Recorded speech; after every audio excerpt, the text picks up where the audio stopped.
एक बार भगवान शंकर पृथ्वीवासियों पर कुपित हो गए और माता पार्वती को साक्षी मानकर संकल्प किया कि जब तक पृथ्वीवासी नहीं सुधरेंगे तब तक वे शंख नहीं बजाएंगे।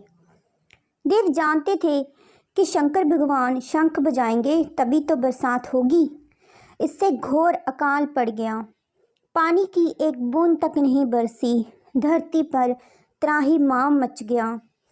ऐसे में एक दिन भगवान शंकर और माता पार्वती आकाश में विचरण कर रहे थे कि उन्होंने एक अजीब दृश्य देखा कि एक किसान भरी दोपहरी में चिलचिलाती धूप में खेत की जुताई कर रहा है।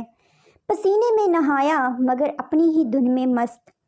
जमीन पत्थर की तरह सख्त हो गई थी, फिर भी वह जी तोड़ मेहनत कर रहा था।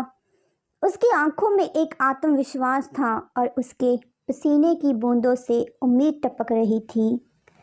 भोलेनाथ व पार्वती माँ बदले हुए वेश में आकाश से नीचे उतरे और उससे कहा, अरे भाई, तू क्यों बेकार कष्ट उठा रहा है?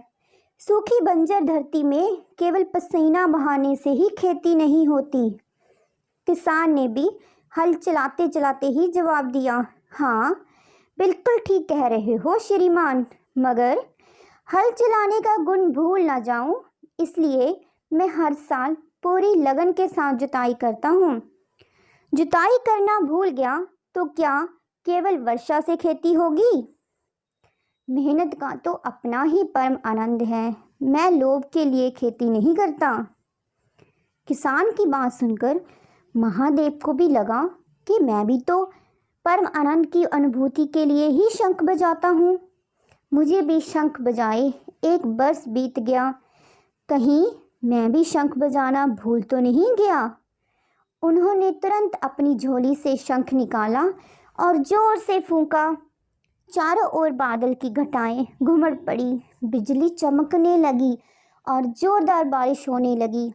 इस वर्षा के स्वागत में किसान के पसीने की बूंदें पहले ही खेत में गिरकर चमक रही थी। स्थिति चाहे कैसी भी हो, हमें अपना कर्म करते रहना चाहिए, क्योंकि फल तभी मिलेगा जब कर्म किए जाएंगे।